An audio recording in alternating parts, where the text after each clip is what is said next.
સ્થાનિક સ્વરાજની ચૂંટણી પહેલા કોંગ્રેસમાં ભંગાણ થયું છે। કોંગ્રેસના કાર્યકારી શહેર ઉપપ્રમુખ રોનક શાહનું રાજીનામું, ભાજપની સેન્સ પ્રક્રિયામાં પોતાની પત્ની સાથે આપી હતી હાજરી, કોંગ્રેસમાંથી રાજીનામું આપી દેવાની જાહેરાત કરી છે। કોંગ્રેસમાં કાર્યકરોની અવગણના થતી હોવાનું નિવેદન આપ્યું છે। ચૂંટણી પહેલા જ કોંગ્રેસમાં ભંગાણ સર્જાતા રાજકારણ ગરમાઈ ગયું।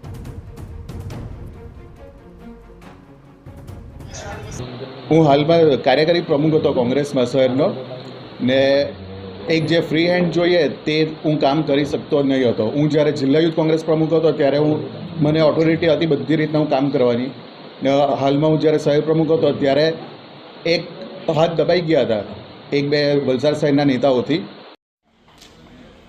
તો વલસાડમાં વોર્ડ નંબર 3 કોંગ્રેસનું વર્ચસ્વ રહ્યું છે, ત્યારે હવે શહેર કોંગ્રેસના પૂર્વ કાર્યકારી ઉપપ્રમુખ રોનક શાહે પોતાની પત્ની માટે ભાજપમાંથી ટિકિટ પણ માંગી છે। ત્યારે રોનક શાહના ભાજપમાં જોડાવાથી ભાજપની આગામી ચૂંટણીમાં મોટો લાભ થાય તે સ્પષ્ટ વર્તાઈ રહ્યું છે। રોનક શાહના આ નિર્ણયને ભાજપે આવકાર્યો અને પ્રશંસાને પાત્ર ગણાવ્યો।